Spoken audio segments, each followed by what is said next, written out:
రాష్ట్రంలోని చేనేత కార్మికులు కళాకారుల ప్రతిభను గుర్తించి ప్రోత్సహించేందుకు రాష్ట్ర స్థాయి చేనేత పురస్కారాలు ఇవ్వాలని మంత్రి సత్యకుమార్ యాదవ్ సీఎంకు లేఖ రాశారు.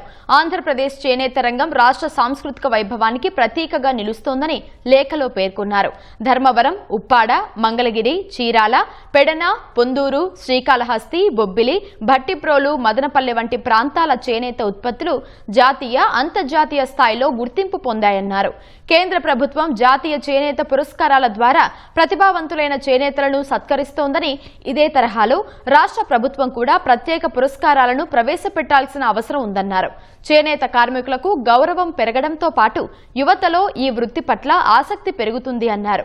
ప్రతి ఏడాది ఆగస్టు 7న నిర్వహించే జాతీయ చేనేత దినోత్సవం సందర్భంగా రాష్ట్ర స్థాయి పురస్కారాలను ప్రదానం చేయాలని కోరారు.